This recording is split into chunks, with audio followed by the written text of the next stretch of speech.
new. Okay, but have you had experience with calling them? No. Okay, so expired listings, of course, people that did not sell their home. So Right. I've listed a lot of expired listings over the years. And the thing you have to remember is they are embarrassed because their home did not sell. So when you call Okay. and they act really frustrated, most of the feeling and emotion that comes from them is because they're embarrassed, right? Okay. So this script, can you see the script that I have posted, or is my picture right on top of it? No, I'm on my phone, so I'm not sure. Let's see, show captions. Is that what's gonna? I shared on my screen. If you scroll over on your phone, you should be able to see the script. Are you driving? Yes, ma'am. Okay. So if you're driving, I don't want you to crash. Okay, cool. So maybe I pretend like I'm the expired person. Yes, are you okay to do that? I just don't want to do something that is going to make you run off the road. For sure. Yeah. I mean, do I need the script to be the person who has a sadly unsold property? Absolutely not. Okay, One cool. thing that it's good to be the other person on the other end is just so you can see how that person feels, how it sounds, and then you're like, oh, like that sounds like something I really could do, because I wouldn't mind if someone called me and said that, right? Right. So, okay, so let's just go right into it. So ring, ring. Hello. Hello, I'm Katie Bush. I'm calling about the home that just expired. Is this the owner? Yes, it is. Great. I'm with Remax Associates, and I'm sure you've realized by now that your home came off the market as an expired listing. And I was just calling to see if I could set up an appointment and come preview your home and just spend 30 minutes with you, sharing with you my marketing plan. You can be as mean as you want to me, because you're like mad. The real estate industry did not sell your house. You are embarrassed, Okay. right? Okay, cool. Yeah. You know what? I'm not really too sure I'm hot on the idea. You know what? I completely understand. Coming and having another agent come and check out my house. Sorry, I didn't hear that last part. No, you're good. Say it one more time. I don't know if I'm too hot on the idea of getting another real estate agent on it and doing it all over again. It was kind of depressing. You know what? I can appreciate that. It looks like did you have your home on the market for about 6 months? Yeah, I did. It's got to be frustrating. You're trying to get your home sold. You listed it. You trusted, us in the industry to get it sold for you. Remind me, how did you go about picking the agent that you chose? Honestly, it was for sale by owner, and I was contacted and convinced that the agent was the way to go. Okay, yeah, I can appreciate that. When your home did not sell, what did your agent say the reason was that your home didn't sell? I don't know. Maybe they were kind of embarrassed. It wasn't like a whole lot of conversation before it expired. But yeah, I mean, obviously there was a lot of ducking and diving with the market being responsible. kind of blaming it on the market. Yeah. But it sounds like that they did communicate with you on a regular basis. Yeah, it was almost like I had to initiate conversation, but they were there. Okay, well, that's good. Why do you feel that the home did not sell? I'm not really too sure like what responsibility rested on his shoulders for selling my property, but so it's hard to like throw him under the bus and say that he didn't do his job, but I don't know how things were marketed, and maybe the market was just garbage. And that may be one of the problems, is the fact that you're not sure what he did for you, correct? Yeah. And Yeah, and I'm not, and maybe it was the market, but there's this like inkling of doubt creeping into my mind that my house wasn't worth what I thought it was. Yeah, and he never really kind of went over that with you, it sounds like. Yeah. Okay. And can I ask you for your first name? Yeah, it's Houston. Houston. And after being on the market for 6 months, what was the reason you were going to sell, Houston?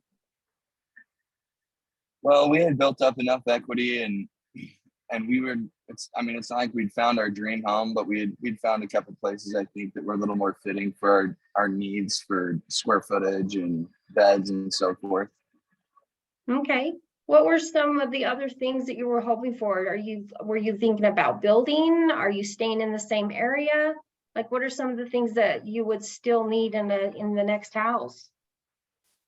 Not necessarily building, but we liked the idea of it being 3 bedrooms and not being in a townhome.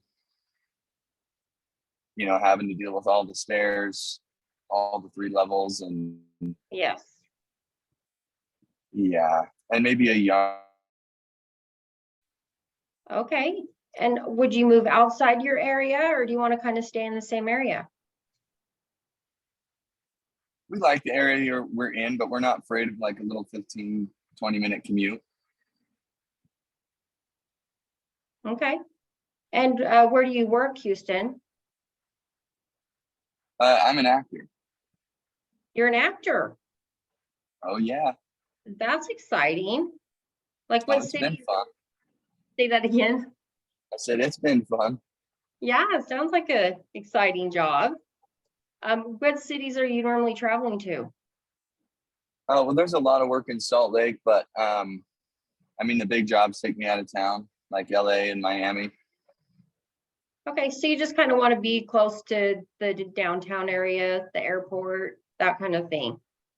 That would be sexy, but those prices are kind of scary. Not to mention, not really a big like city dude. So the outlying areas like Bountiful, Layton. It's still only like a little 20-minute drive to the airport, so it's not too bad. Yep. So at least as long as you're about 20, 30 minutes from the airport. Yeah. Okay. And then tell me just a little bit more about your home. Well, so we've got 3 stories, tiny little spot downstairs. The entries are from the garage and the front door to a little office room area. And then up the first flight of stairs to the main living with, kitchen and living and laundry. And then with the rest of the bedrooms on the 3rd floor up the 2nd flight of stairs. Okay. And so I think I've seen a lot of townhomes, kind of this same style. What year was it built? 19. Okay. And then what month, do you remember which month you started to try to sell it?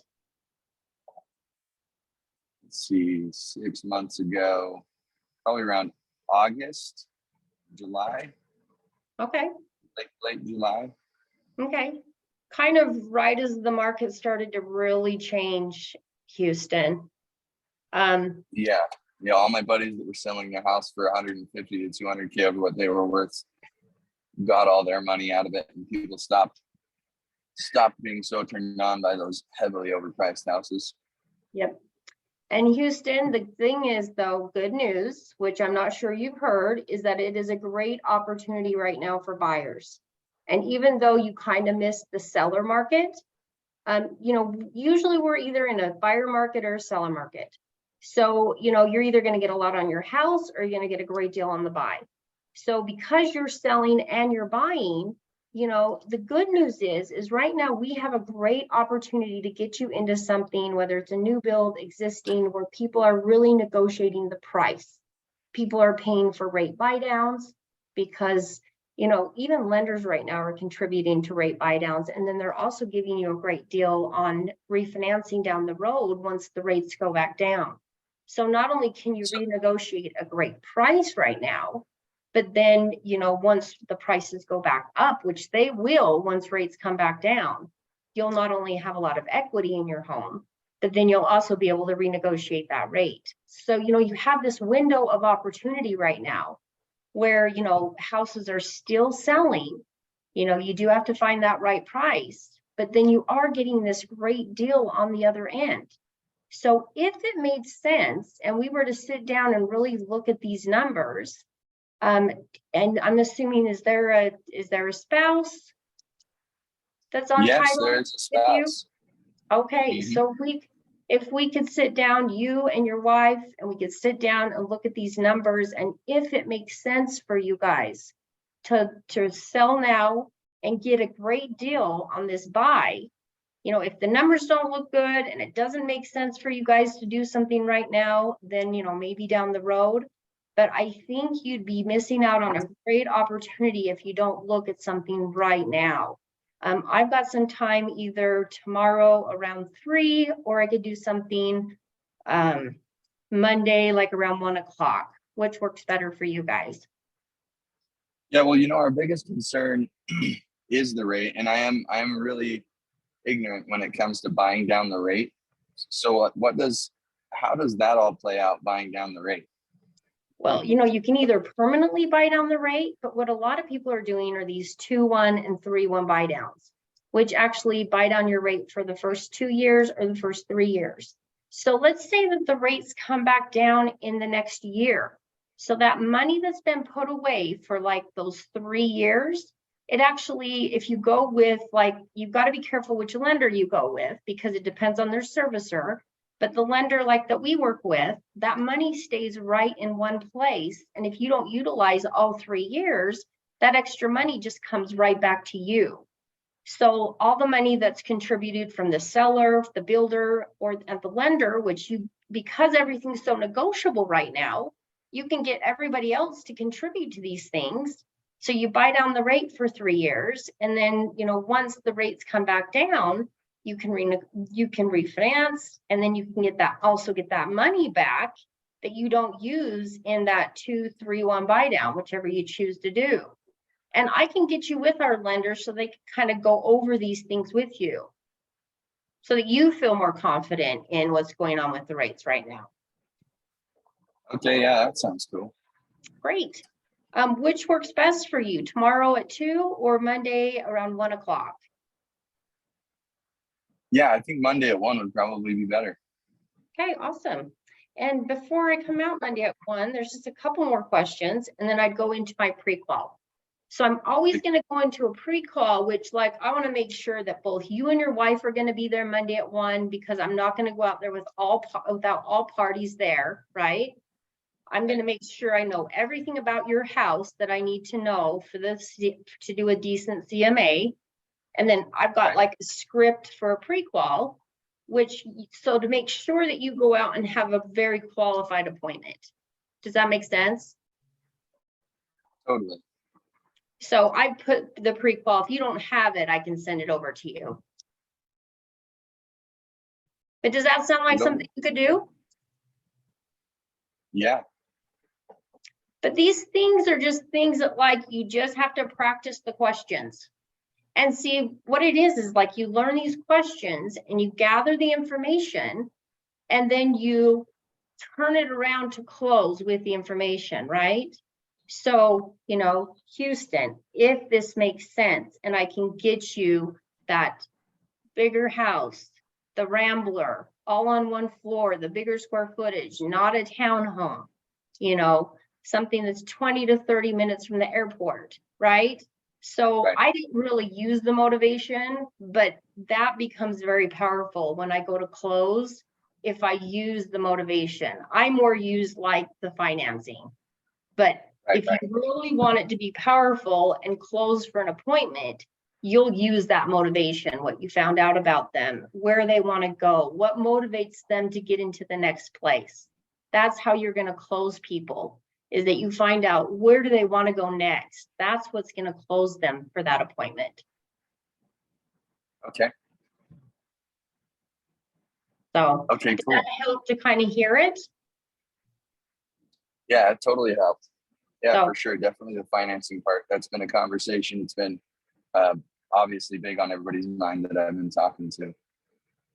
yes, so hopefully that helped, because it really is, we're in this window of time right now before rates go back down, where builders are negotiating prices like never before. Lenders are negotiating like, hey, if you do it right now, we'll give you a great deal on refinances down the road. So you can get in on like these 3-1 buy downs. So you can start like 3 below what rates are right now. And then it does creep up an interest rate every single year. But once rates go back down, they can refinance at that great deal the lender gave them. And then they're at a lower price, so they can take advantage of like equity going up as soon as rates go down. So now they've got all this equity in their house again.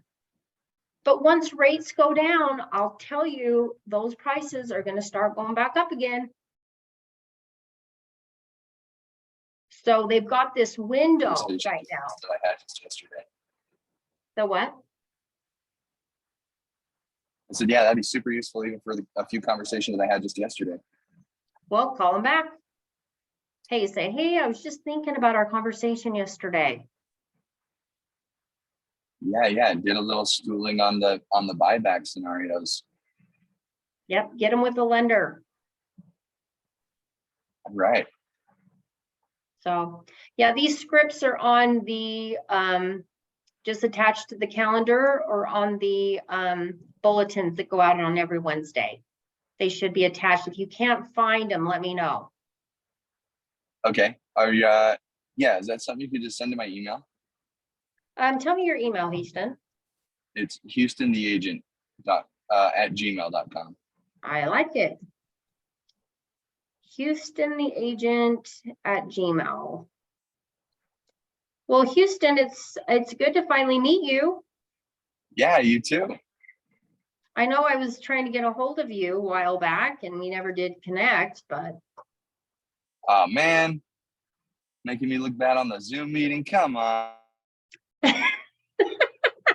No, it was me. It was both of us. It was both of us like playing.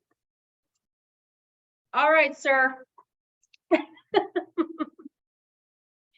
Hey, call those people back. Oh, I think you're frozen. Did I lose you?